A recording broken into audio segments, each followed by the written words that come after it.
entre ustedes el mayor será el servidor de todos. Hermano, a veces expresamos cosas que no nos damos cuenta del ego. Lo expresamos que a nosotros mismos o otros, y el reino de Dios es otra cosa. Entonces, conocimiento de nosotros mismos, de lo inútiles que somos, es Dios, no nosotros.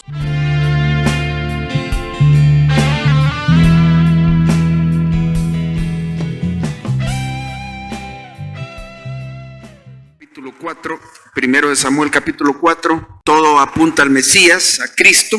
Cristo el centro de nuestra vida, Cristo el centro de tanto del Antiguo como del Nuevo Testamento, y todas las circunstancias de nuestra vida, lo entendamos o no lo entendamos, el propósito de Dios para nosotros es llevarnos a Cristo. Las cosas buenas y las cosas malas han sido para darnos tantas lecciones en la vida, para llevarnos a Cristo y que Cristo sea el centro. Y a Cristo nunca lo terminamos de estudiar, porque en Él están escondidos todos los tesoros de la sabiduría y el conocimiento, y aún en la eternidad que vamos a estar cara a cara con Él, ni aún así vamos a terminar de conocer totalmente a Cristo. Así que cuanto más en esta vida, apenas estamos empezando a conocerlo. Así que deleitémonos en su palabra. Bien, hermanos, usted ya ha tomado decisiones equivocadas y seguramente las va a volver a tomar. Se va a volver a equivocar en otra cosa. ¿Qué pasó? Decimos, es que no vi venir la situación. Es que no discerní la cuestión. Es que me dejé llevar por lo que me dijeron. Es que yo sentí que así era el asunto. Tanta cosa, ¿verdad? Porque hoy vamos a hablar de una decisión equivocada que tomaron los jefes y los sacerdotes y todo el pueblo de Israel. Se fueron en una decisión que fue de consecuencias terribles también. Bueno, hay cosas que no son tan terribles. Como individuos y como iglesia estamos bajo acecho del diablo, que generalmente nos pone trampas. No es que él se va a aparecer, pero nos enreda, a modo que no veamos la situación y producir algo que va con los propósitos de él. Muchas veces no es llevarnos a un pecado, pero hacernos tomar una decisión donde quedamos comprometidos, donde vamos a sufrir un desgaste, donde nos va a perturbar, nos va a quitar la atención de lo que debemos de tener en la atención por estar atrapados en eso. Y con eso, claro, él logra sus objetivos. En esta historia vamos a ver, es una de esas épocas de batalla en el pueblo de Israel. Pues no solo es una batalla, sino es un periodo de falta de poder en el pueblo de Israel y que estaban bajo la opresión de los filisteos. Pero en este caso específico del capítulo 4 toman una mala decisión, como le dije, y vamos a examinar por qué tomaron esa decisión equivocada. ¿Qué había debajo de todo eso? Van a ser 4 razones. En esta ocasión solo voy a predicar de 2 de ellas. La falta de conocimiento, vamos a ver hoy, la falta de discernimiento. Recuerden que muchas veces todo parece estar bien, pero ya habíamos leído en el capítulo 3 que la palabra de Dios escaseaba en aquellos días. Y cuando la palabra de Dios escasean otras cosas y el pueblo está vulnerable al engaño satánico, querrámoslo o no, y no lo vemos porque en este capítulo ni se menciona al diablo, precisamente porque va en tono con la situación. No siempre nos va a estar insinuando que el diablo está detrás de esto, pero ahí está. Y el ataque no es el que nosotros creemos, es otro. Veamos, 1 Samuel capítulo 4. Y Samuel habló a todo Israel, porque aquel tiempo salió Israel a encontrar en batalla a los filisteos y acampó junto a Ebenezer, y los filisteos acamparon en Alec. Y los filisteos presentaron la batalla a Israel, y trabándose el combate, Israel fue vencido delante de los filisteos, los cuales hirieron en la batalla en el campo como 4,000 hombres. Cuando volvió el pueblo al campamento, los ancianos de Israel dijeron: ¿por qué nos ha herido hoy Jehová delante de los filisteos? Traigamos a nosotros de Silo el arca del pacto de Jehová, para que viniendo entre nosotros nos salve de la mano de nuestros enemigos. Y envió el pueblo a Silo, y trajeron de allá el arca del pacto de Jehová de los ejércitos, que moraba entre los querubines, y los 2 hijos de Eli, Ofni y Finé, recuerden que son los sacerdotes, estaban allí con el arca del pacto de Dios. Aconteció que cuando el arca del pacto de Jehová llegó al campamento, fíjense bien, todo Israel gritó con tan gran júbilo, gozo, alegría, que la tierra tembló. Parecía un evento poderoso y parecía que iban a ganar. Hasta la tierra tembló. Eso se necesitaba en ese momento. entre comillas. Cuando los filisteos oyeron la voz de júbilo, dijeron: ¿qué voz de gran júbilo es este en el campamento de los hebreos? Y supieron que el arca de Jehová había sido traída al campamento. Y los filisteos tuvieron miedo porque decían: ha venido Dios al campamento. Y dijeron: ay de nosotros, pues antes de ahora no fue así. Esa alegría mandó una onda expansiva de poder, pero poder de Dios, que los filisteos cayeron bajo miedo. Y ya se dice que cuando ya un ejército está atemorizado, ya casi que le están ganando. Prácticamente se ve que el pueblo de Israel va a ganar. ¿Creen ustedes? Vean el resultado desastroso a pesar de esta decisión. Bueno, versículo 8. Ay de nosotros, ¿quién nos librará de la mano de estos dioses poderosos? Estos son los dioses que hirieron a Egipto con toda plaga en el desierto. Esforzaos, oh filisteos, y sed hombres, para que no sirváis a los hebreos, como ellos os han servido a vosotros. Sed hombres y pelead. Pelearon pues los filisteos, e Israel fue vencido casi inmediatamente. ¿Qué pasó? Todos confundidos. Dios no nos ayudó porque era el arca de Jehová que habían llevado, el arca de Jehová que en el pasado había dado grandes batallas cuando venían en Éxodo. Dios dio grandes victorias, que inclusive había un dicho que decía Moisés, y está en la escritura: cuando levantaban el arca decían: levántate, oh Jehová, y sean dispersos tus enemigos. Y el ejército de Israel iba vencedor, y vencían con pocos multitudes, naciones mucho más poderosas que ellos cuando tenían poder. Pero cuando no tiene poder Israel, un pequeño ejército lo vence. Es que reside en el poder de Dios la diferencia. Pero este no era poder de Dios, fueron vencidos. Y que continúa, dice: y huyeron cada cual a sus tiendas, y fue hecha muy grande mortandad, pues cayeron de Israel 30,000 hombres de a pie. Y el arca de Dios fue tomada, y muertos los dos hijos de Elí, Ofni y Finés. Este Elí, el sumo sacerdote, aquel que no corrigió a sus hijos, y estos eran sus hijos. Y corriendo de la batalla, un hombre de Benjamín llegó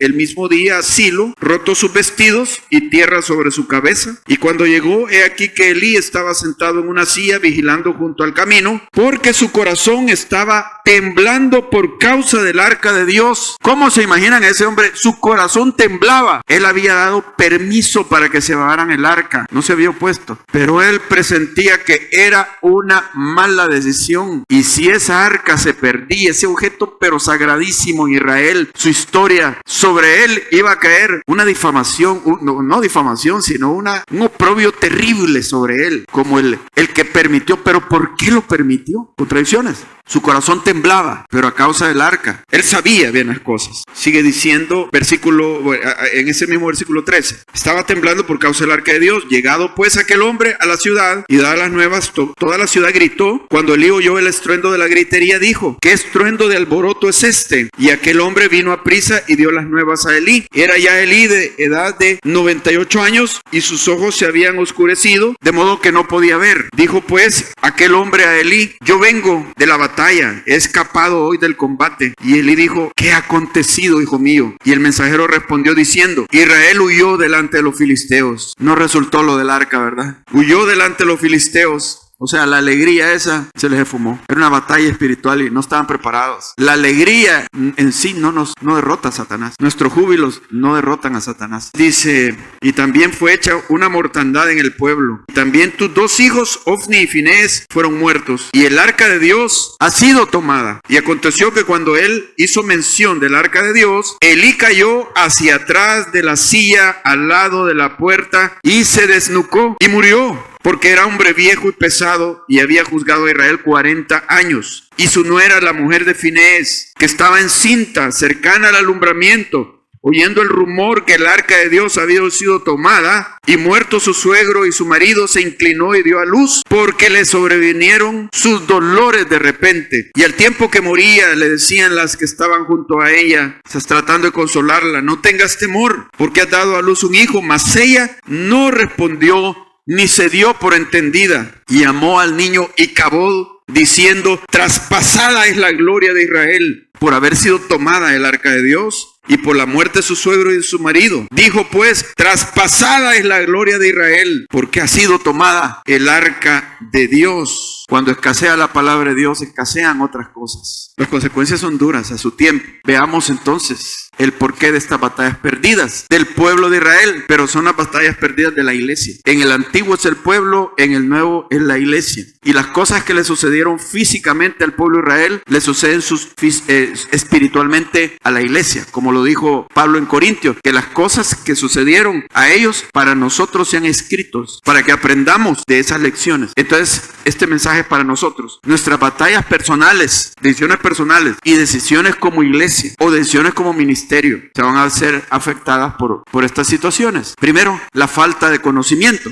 Miren este otro texto. Era un problema recurrente en los hebreos. Dice el profeta Oseas, mi pueblo fue destruido. ¿Por qué? Porque le faltó conocimiento. Tenían la ley, tenían el arca, el templo, los sacerdotes, los levitas, pero descuidaban el conocimiento de Dios y de su palabra. Pero quiero aclarar algo. No se trata de un conocimiento intelectual o no se trata simplemente de información, de datos, que cualquiera dice, sí, eso ya lo sé. Eso no es el conocimiento, hermanos. Se trata de un conocimiento espiritual. O sea, que este conocimiento de los datos que nos da la Biblia, de las verdades, de las doctrinas, nos lleve a un conocimiento espiritual. Y ya esa es otra cosa. Y como resultado del conocimiento espiritual, el pueblo llega a discernir su propia condición espiritual en ese momento. Necesitamos entonces conocimiento. Los ancianos del pueblo, los sacerdotes y todo el pueblo también tomaron la decisión desastrosa de llevar el arca a la batalla. Esa medida trajo una sensación de alegría impresionante, pero efímera, superficial y engañosa, porque eso estaba sustituyendo de verdad el trato personal que Dios tenía con ellos. Ellos desviaban el quebrantamiento que necesitaban por ese evento, y eso puede suceder en la iglesia también. La sensación de alegría puede servir para otras cosas, pero no para derrotar a Satanás, hermano. ¿Qué conocían ellos? Conocían la historia del arca, por eso la mandaron a traer. El arca ha sido poderosa, pero no conocían el propósito del arca. El propósito del arca no era que se la llevaban a la guerra, era estar en el tabernáculo. Ahí se ofrecía la sangre de los corderos en el día de la expiación. Esa presencia de Dios en el arca, en el lugar santísimo, no era para que la estuvieran llevando de aquí para abajo. Eso tenía que estar guardado. Ni los sacerdotes, solo el sumo sacerdote una vez al año entraba ahí. Pero ellos creyeron que sí se podía y que no se les había ocurrido antes, pero ahora sí, ahora iban a vencer. Algo sabían. O sea, tenían un conocimiento a medias. O podían ser verdades a medias. Todo eso a veces es como no saber nada, hermano. Nosotros debemos de estar continuamente creciendo en el conocimiento y renovando nuestra mente. No desperdiciar lo que tenemos. Y sé que Satanás mueve sus redes para mantenernos entretenidos, perdiendo el tiempo con un montón de cosas, chambres y un montón de cosas, en lugar de estar yendo a la palabra, profundizando en el conocimiento de Él y humillándonos ante Dios y decirle, Señor, abre mis ojos para ver lo que tú ves. Y pasan los años y pasa el tiempo. Y eso llega a ser el estado de la iglesia, a medias.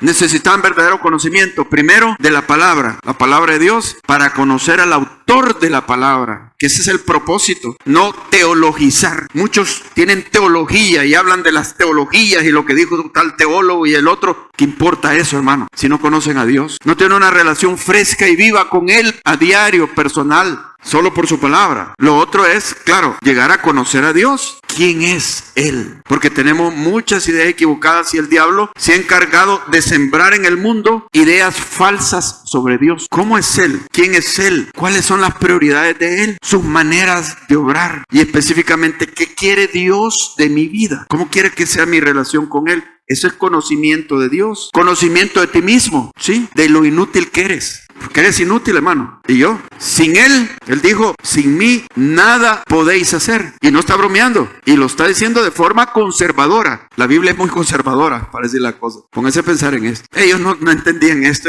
no estaban conscientes de esto. Se iban a enfrentar a una batalla con Satanás. Y iban así en sus fuerzas. Y mira, es que si algún progreso vamos a hacer en la obra de Dios, es solamente estando crucificados. De ahí no hay progreso. Lo que vamos a montar son reinos humanos, poderes humanos, alegrías humanas. reinos muy basados en la personalidad de alguien, en el dinero, que estamos recibiendo dinero, que ahora tenemos, y en la imagen. Y si eso existe en el evangelio, hermanos, personalidades y luchas de egos existe. Los discípulos iban peleando a ver quién iba a ser el mayor cuando Jesús muriera. Sí, luchas de egos entre ellos. Y Jesús los supo de lo que estaban hablando y les prohibió. Les dijo: miren, entre ustedes no va a ser así como en el mundo. Entre ustedes el mayor será el servidor de todos. Mano, a veces expresamos cosas que no nos damos cuenta del ego.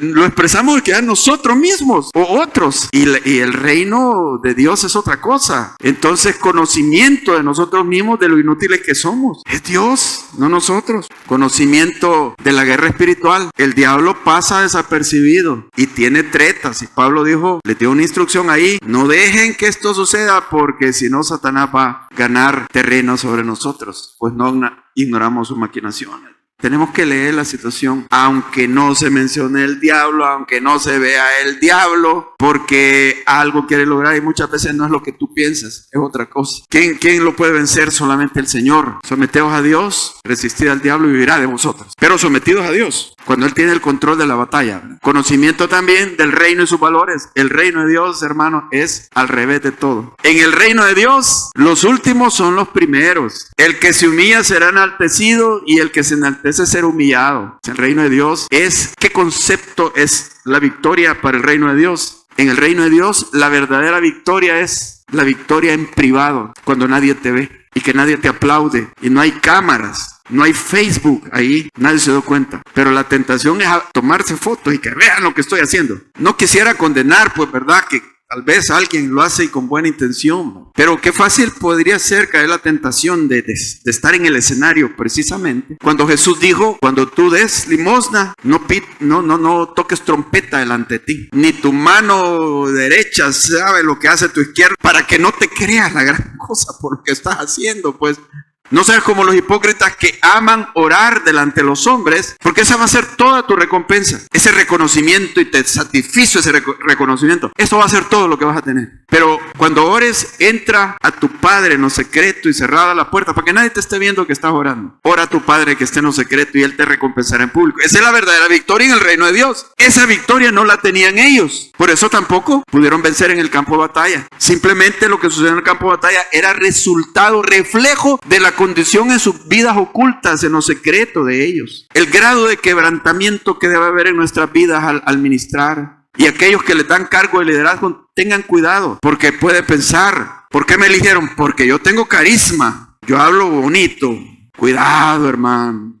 Eso es lo primero. Eso es lo primero que hay que cuidar. El ego, el engrandecimiento personal. Esto está sucediendo ahí. El reino es otra cosa. El reino es la victoria en lo secreto, en lo oculto, en privado. Ahí donde nadie te ve. Ahí es donde tienes que triunfar. Si no, lo demás es pura máscara, es disfraz, hermano. ¿Cómo aprender el conocimiento verdadero? La clave para el verdadero conocimiento, fíjate que ni es leer el montón de libros. Es humillarte cuando vas a estudiar la ciencia de Dios.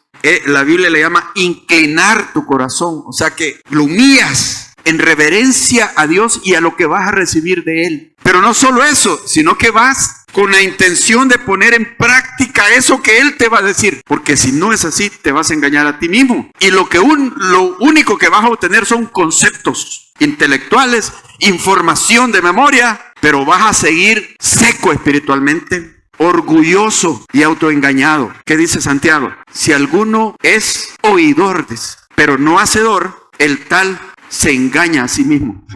O sea que esto no es cualquier lectura, hermano. Esto cuando vas, tienes que ir con la disposición de tu corazón, inclinarlo para guardar lo que allí te va a decir. Si es así, sí, Dios te va a revelar su conocimiento. Ellos evidentemente no lo habían hecho. Miren estos textos. Porque Esdras había preparado su corazón para inquirir, investigar, escudriñar la ley de Jehová. ¿Y para qué? Para cumplirla y también para enseñar a Israel sus decretos. En otras palabras, cuando tú entras, tienes también que estar dispuesto a que eso que Dios te ha dado lo vas a enseñar a otros. Lo deberías de enseñar a otros. Te ves discipulando a otros, enseñando a otros. No puedas decir, no, es que eso es de algunos ungidos. Eso es del pastor y otros que le ayudan por ahí. Porque se lo dijo el apóstol a los hebreos, después de tanto tiempo, todavía tenéis necesidad de lechita, de líquido.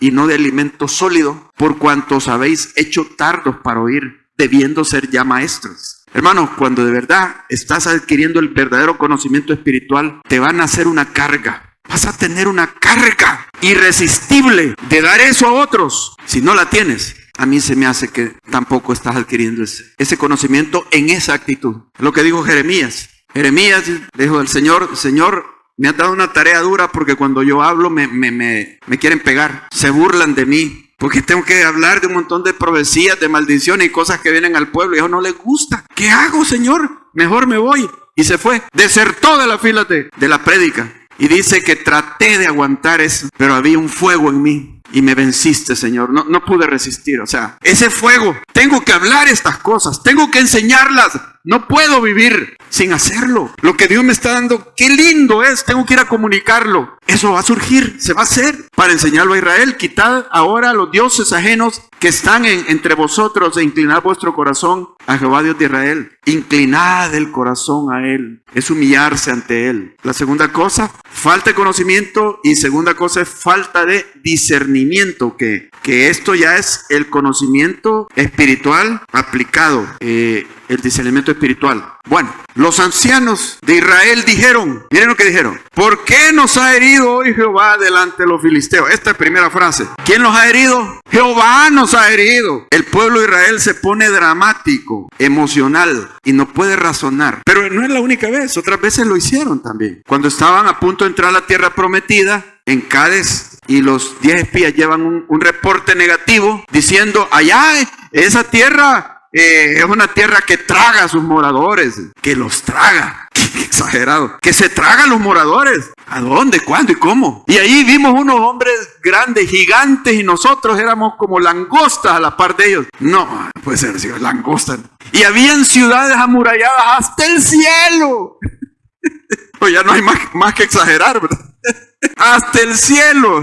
Y dijeron lo mismo: y Jehová nos ha traído aquí. ¿Por qué nos ha traído aquí Jehová? Para matarnos. No, Dios no los había llevado para matarlos. ¿Qué están diciendo? Están exagerando. No es así. Los momentos emocionales no nos hacen ver la realidad de forma racional, pensar de forma espiritual con el discernimiento de Dios. La emoción nos nubla el discernimiento, hermanos. Entonces dijeron: traigamos a nosotros de Silo el arca del pacto de Jehová, para que viniendo entre nosotros nos salve de la mano de nuestros enemigos. Sin embargo, nada cambió y siguieron siendo derrotados una y otra vez a pesar de eso. ¿Qué falló? Bueno, ya dijimos una de las cosas: falta de conocimiento. Ahora estamos en falta de discernimiento. Hablemos más de esto. Desesperados. Una emoción, desesperados por el dominio de los filisteos, pero no desesperados por saciar su sed de Dios. Deberíamos de estar desesperados por buscar a Dios, por conocerlo, por conocer su voluntad. Eso debe de ser. Pero ellos no lo estaban así. No discernían su pecado. No lo veían, nadie lo mencionó. Y su falta de sometimiento a Dios era la causa de su estado continuo de derrota. Intentando manipular el arca, trataban de esquivar el quebrantamiento que necesitaban ante Dios. Dios les hubiera dicho: no es eso. Pero eso de enfrentar el quebrantamiento, nadie quiere. No, yo arreglar mi vida. No, hay cosas que no las quiero dejar. No, pero que Dios me salve, me ayude. ¿Cómo me está torturando, me está atormentando mi vida? El quebrantamiento es llegar al fondo de uno, hermano. Me rindo. Es humillarse. Decir: Señor, ¿qué quieres que yo haga? Es dejar ya mi autosuficiencia, mi orgullo, mi confianza en lo que no debe de ser. Formando así, de esa manera, con eso lo del arca, formaron una atmósfera ficticia de victoria, de emociones negativas, fueron a emociones positivas, un estado meramente emocional, pero sin discernimiento espiritual. Yo creo, hermanos, cuando estamos emocionados debemos de detenernos y decir: calma, mejor voy a pensar, ¿qué debo de hacer? ¿Cómo es esto? Examinar todas las cartas sobre la mesa con claridad, porque si no, se va con la emoción. Nadie expuso palabras de sabiduría, ningún sacerdote, nadie se paró y dijo: hermanos, consideremos esto. Ni los sacerdotes, porque los sacerdotes andaban mal. Ahí dice la Biblia que hombres impíos que ni conocían a Jehová. Nadie. Todos estaban hipnotizados y se fueron en esa corriente emotiva, celebrando con júbilo, pero no era el poder de Dios. Aquí está presente alguien que pasa desapercibido porque ni se menciona ahí: Satanás. no solo tienta a individuos, también establece atmósferas. No solo ataca al creyente, crea ambientes emocionales que condicionan las decisiones. Tomar la decisión porque todos también toman esa decisión. Nadie dice algo para razonar de otra manera. Satanás no les dijo que rechazaran a Dios, sino que hicieran decisiones a su manera. El arca, porque el arca no era para eso. No era el propósito. Los convenció a actuar, pero sin sujeción, pero con emoción y astucia en la necesidad de la carne de ellos. Necesitaban reivindicarse, saber que eran poderosos porque estaban bien humillados por los filisteos. Y eso les ayudó. Hoy sí vamos a vencer. ¡Gloria a Dios! La batalla es de Jehová. Y se puede llegar a hacer eso en la carne, hermanos. Sí, el ego, el alma lo hace. No hay sujeción. En el fondo no se quiere cambiar. No se quiere sacar los dioses ajenos. Vencer el ego, o sea, doblegar el ego. No se quiere. Pero sí se quiere esos momentos de júbilo, ¿eh? Así que un evento emocional era una falsificación de la verdadera obra del Espíritu Santo. Y así se pueden montar proyectos. Proyectos y ministerios podrían estar siendo motivados de esa forma. Ni se ora. Se destacan otras cosas. Se hacen las cosas porque somos capaces. Nuestras capacidades, nuestra inteligencia, nuestra formación académica, todo eso logra cosas el hombre. Y exitoso, hermanos. Sí, parece aquello. Hasta el inconverso hace grandes proyectos donde fluye dinero, hermano. El Señor está proveyendo. No.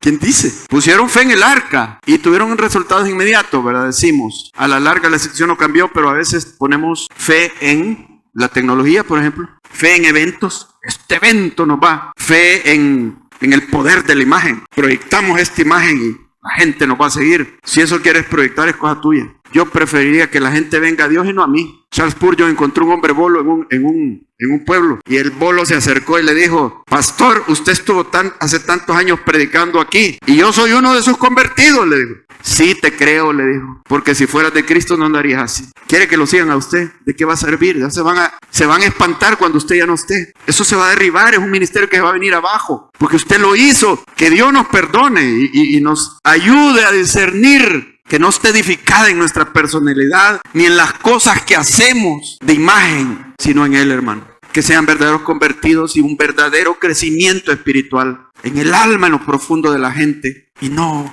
por nosotros. La verdadera victoria espiritual es multiplicación, es hacer discípulos, es una verdadera madurez en los creyentes. Si eso no sucede, hermanos, hay una derrota continua en la iglesia. Hagamos lo que hagamos, aunque hay un montón de actividades y programas. Muchas obras serán probadas por el fuego, dice 1 Corintios 3. Y ahí se va a probar, dice que van a pasar por fuego y se va a ver que algunas cosas son de madera, de heno o hojarasca. Eso es lo que produjimos. Solo lo que es de oro, plata y piedras preciosas. Pero ¿sabes cómo se hace esto? Muriendo a ti mismo, viviendo crucificado con Cristo. Porque hasta que el grano de trigo no muere, no puede llevar frutos. Pues si yo no he muerto, yo voy a hacer la obra con mis especialidades y mis grandes talentos yo, qué triste. Y al final quemarse todo eso, derrumbarse todo eso. Dios nos ayude, hermanos. Puede ser que hemos cometido muchos errores de discernimiento. Muchos de los personajes bíblicos lo cometieron. Abraham, cuando oyó a su esposa que le dijo: mira, ya hace tiempo Dios te dijo que va a tener un hijo, pero yo ya estoy estéril. ¿Por qué no agarras a la muchacha, pues, y con ella lo tiene? Y él le obedeció. Grave error, hermano. No discernieron. El problema hasta el día de hoy.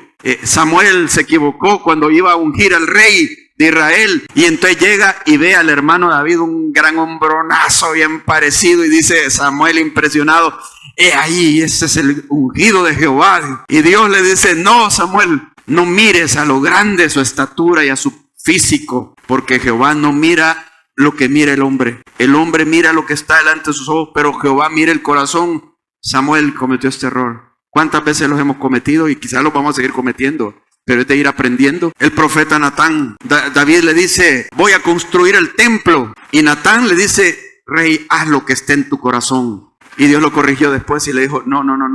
David no va a construir el templo. Él ha derramado mucha sangre. Claro, en guerra va. Ese es el criterio de Dios. Aunque David quisiera y tuviera la buena intención, y Natán, quizás por amor y cariño a David, le dijo: sí, ¿verdad? Lo animó.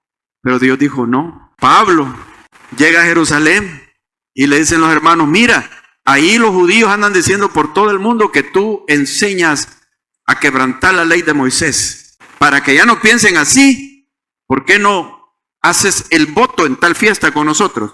Se rapó la cabeza y se preparó para hacer el voto como todos los demás. Lo capturaron ahí y casi lo matan.